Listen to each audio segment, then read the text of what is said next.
There's always so much that you can do once you've made a plan, right? We plan, and as the quote says, God laughs, right? We plan and life happens. I don't know how you'd want to put it, right? And there would be challenges that come along the way that test your mettle, even as you pursue your goals in the next 10 decades. In the next decade, I was about to say in the next 10 decades, but yeah, that flies too. In the next decade, right, there will be tests, trials, and tribulations, but we are coming into today's video with the mindset that we are able to overcome each and every one of them, because the first battle that we have to overcome, like Joyce Meyer says, is in the battlefield of the mind. So today we are going to be reflecting on overcoming obstacles, and it will be almost like a lecture if I was to describe it as such, but we are going to be learning together 5 things that we can actually do to overcome obstacles as we continue to execute on what we have envisioned for the next decade.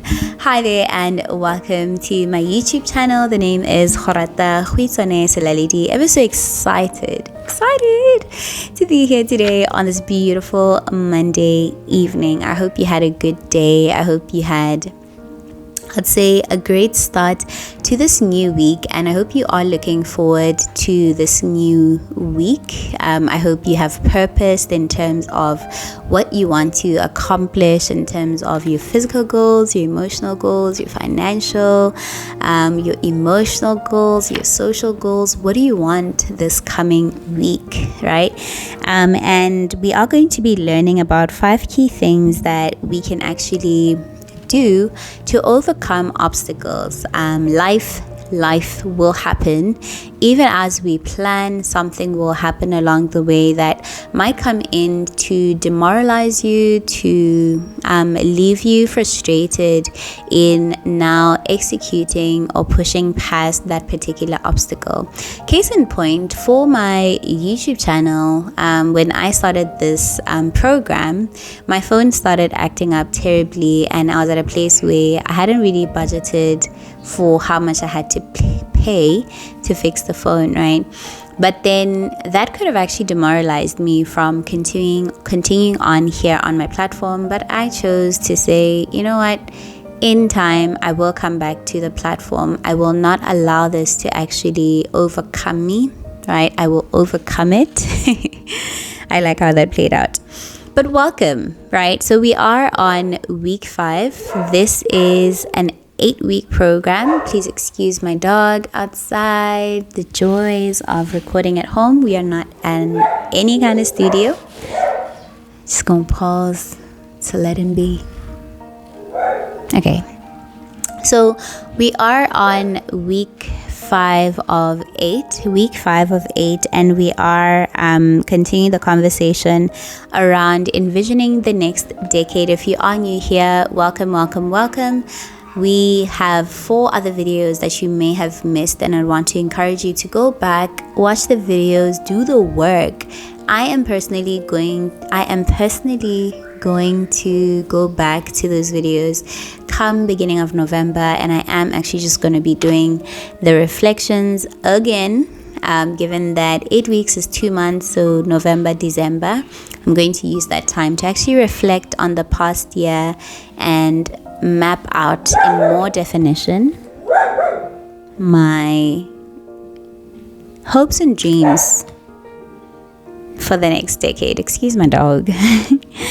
So let's get into the video, right? So 5 key things that I want us to keep top of mind in the next 10 years, even as we pursue and push for our goals. The first one is reframing your perspective. And I think I'm just going to read and maybe just share how that played out for me personally this year as a live example. I think I like that as the structure of today's video, right?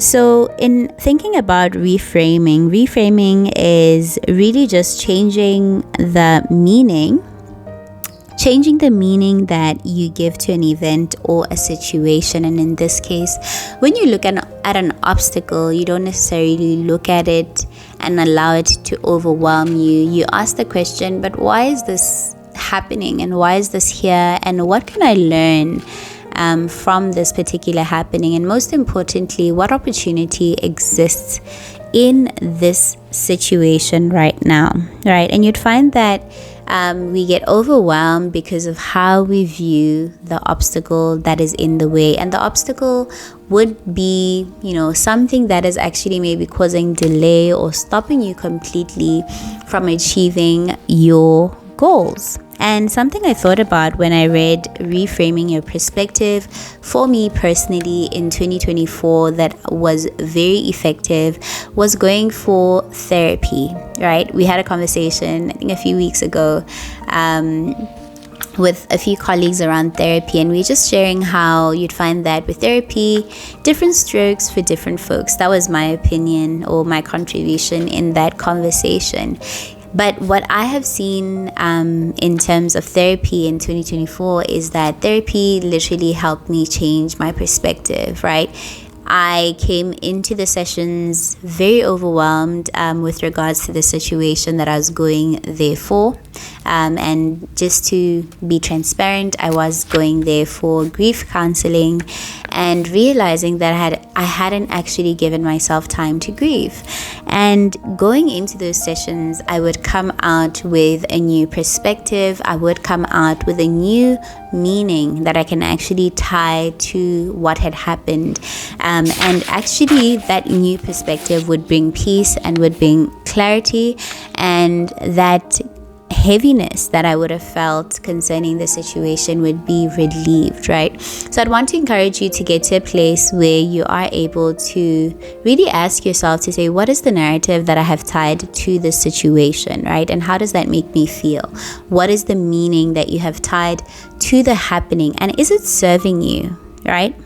The second thing that we are learning today in how to overcome our obstacles is anchoring. And anchoring, when I learned about it, when I did my coaching certification, is really just having something on you that you can always look to or touch. It could be, like for me, for example, it can be my ring. When I'm going through a tough moment or a tough situation, I would maybe play with my ring, right, to anchor myself. And the anchoring wouldn't necessarily be tied to the doing, but really before even getting into those tough situations, the key thought would be, what am I associating this thing, right, with? What am I associating my ring with? And I could associate it with a moment of joy, a moment where I felt loved, a moment where I felt seen by my family, by my partner. And that would relieve a bit of tension. So we are taking that and transmuting it into our conversation today.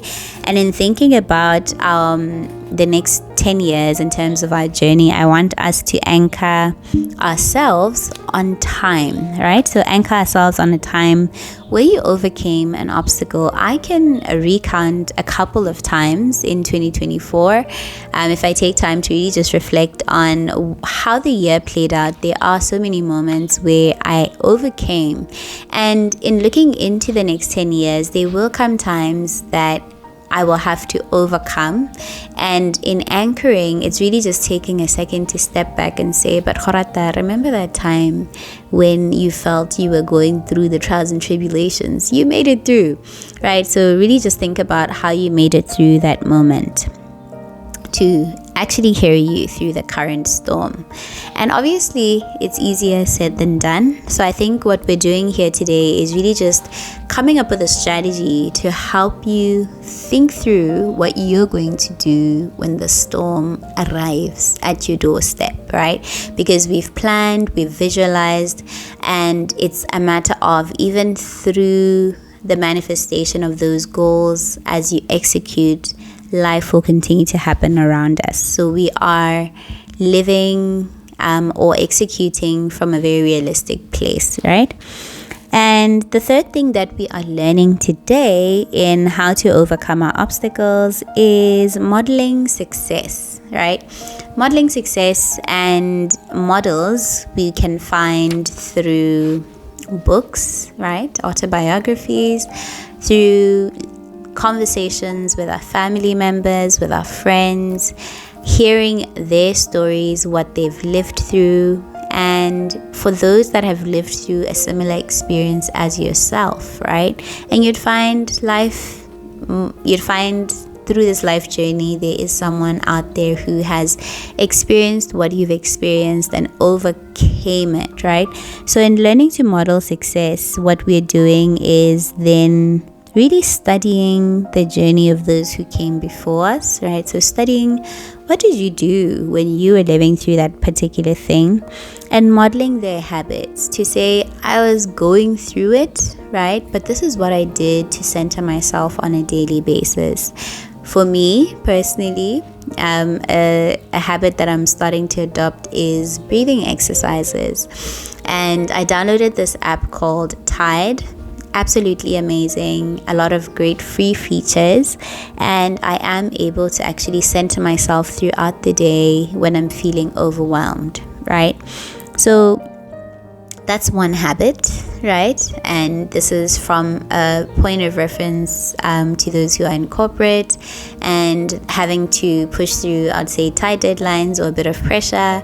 Breathing exercises could be something that you can model. So that would be an example of a habit that you can actually, take and try for yourself, and applying what worked for them. Because you might find it might work for me and it might work for you too, but maybe breathing isn't for you. Maybe breathing exercises won't be for you. But something that I was thinking about personally for myself, noting that I am a Christian.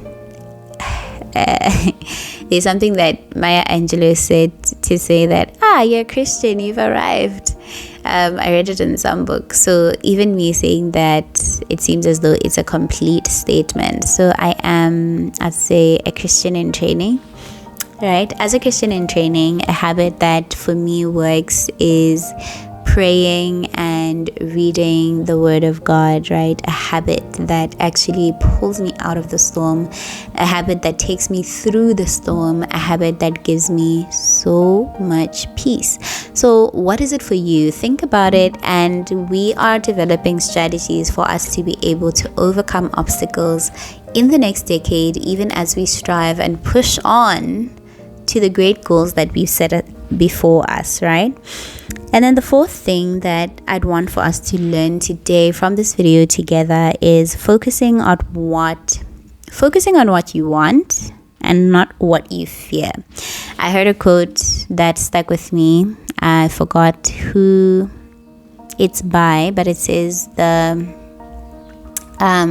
said the only fear we should have is of fear itself, something around those lines. But for me, I think the key thing there is just then to interrogate the situation to say, but really, what am I terrified? Why am I so terrified when thinking about pursuing this particular goal? And something that I want to share with you today is outcome thinking. So what we're saying is think about what you want, right? Which is the goal, end in mind. This is something I learned from Stephen Covey. Is it Stephen Covey or the son? Sean Covey. Yes, from Sean Covey. When I was a teen, my mom got me 7 Habits of Highly Effective Teens, and same principles from 7 Habits of Highly Effective People, where he says begin with the end in mind. So on those days where we are feeling overwhelmed, in the next 10 years, we will pause, we will go back to our Pinterest boards and visualize our success and remind ourselves what we want. So if you look actually over there at the back, I have my vision board, and I look at it every morning before stepping out of the door, right? So what that does, it's really putting me back into the mindset of why we're doing this, where we're going, right? So that we're not thrown off by the temporary circumstances that come to challenge us, right? And the outcome in this case is the desired thing, I guess, right? versus the fear of failure, right?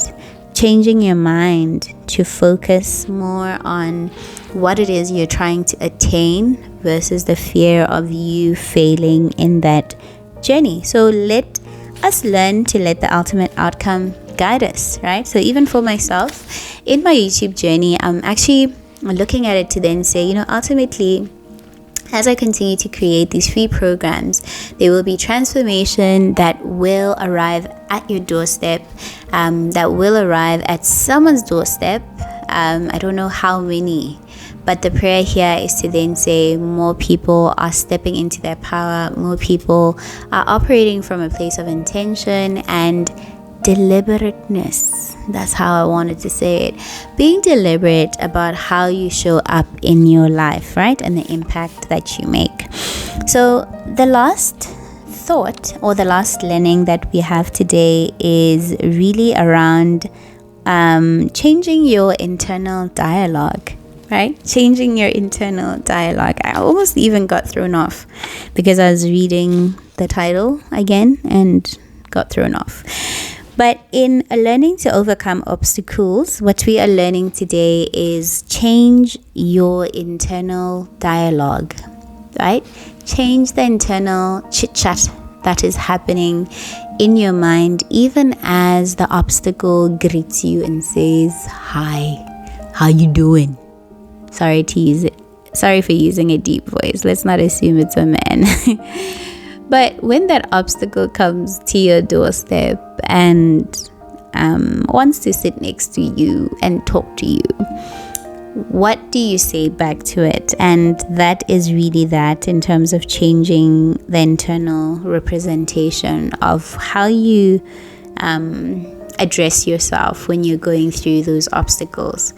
Is the narrative a hopeless narrative to say that I'm a failure, I will never amount to anything, and we rebuke that agreement? If you've ever made that agreement in your life, taking a moment to actually break that off of you.